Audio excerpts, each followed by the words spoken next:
शांतिपूर्ण समुदाय हम लिखते हैं ना अंग्रेजी में भी, पीसफुल कम्युनिटी। मीना कुमारी जी का एक गाना था, तेरी महफिल में दिल लगाकर हम भी देखेंगे। तो मुसलमानों की महफिल में दिल लगाकर नाज़िया इलाही खान ने भी देखा, और जब देखा तो पाया कि हलाला ससुर के साथ बहू बिस्तर पर, आई एम सॉरी टू से, लेकिन मैं रॉ वर्ड ही यूज करती हूं। ससुर कर रहे हैं बहू का हलाला। और सनातन धर्म में मैंने कल देखा कि कैसे बहू बेटी की तरह खाना परोस रही थी। मुसलमानों की महफिल में दिल लगाकर मैंने भी देखा तो पाया पॉलीगेमी, एक मर्द और 4 सेक्स टॉय।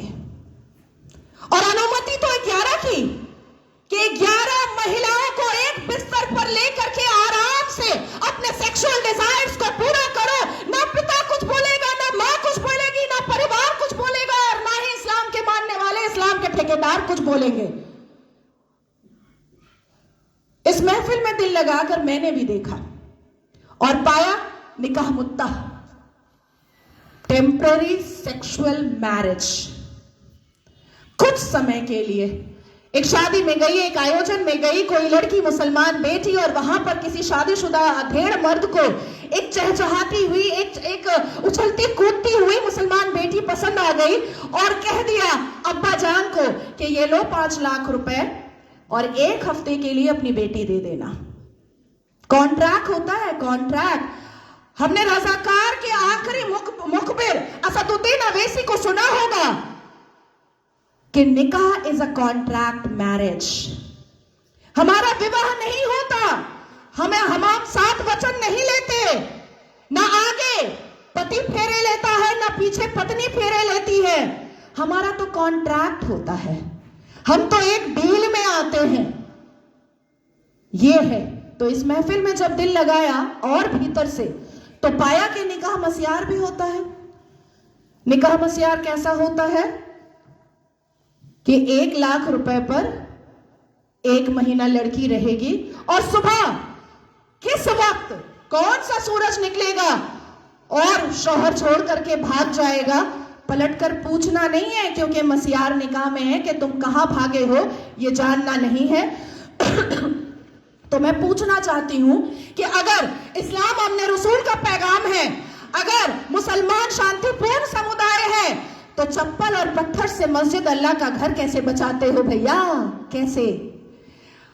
1947 से मुसलमानों ने अपने एक्टिविटी से, अपने बिहेवियर से ये लोगों को बताया है कि ये कोई अमने रसूल नहीं है, ये प्रॉफिट मोहम्मद सल्लल्लाहु अलैहि वसल्लम के फॉलोअर तो नहीं है, ये औरंगजेब के ठरकजेब हैं, ये मुगले आजम के जाहिले आजम हैं।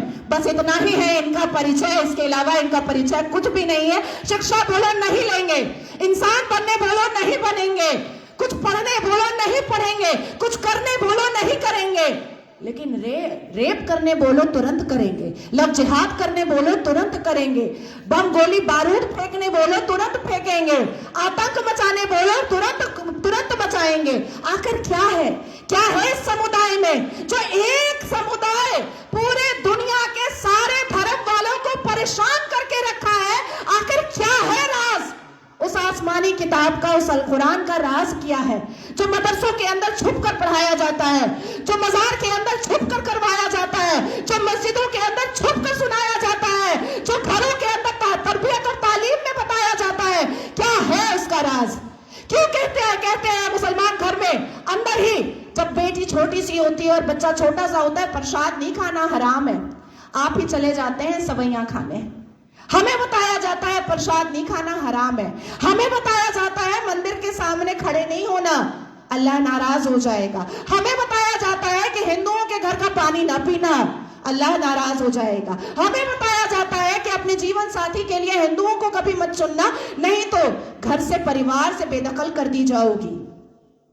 क्या है राज? उस राज को खोलना चाहिए। मैं जानती हूं कि सनातन धर्म के लोग जिस हिसाब से अपने रामायण, महाभारत, श्रीमद् भगवद गीता को पढ़ते हैं, उनके अंदर शांति होती है, उनके अंदर इंसानियत होती है, उनके अंदर माफी की तलबगारी होती है, मैं जानती हूं। लेकिन जिस गली जाना नहीं है उसका पता अब पूछना पड़ेगा। अपनी बेटियों को समझाना पड़ेगा कि कोई अब्दुल अच्छा नहीं है।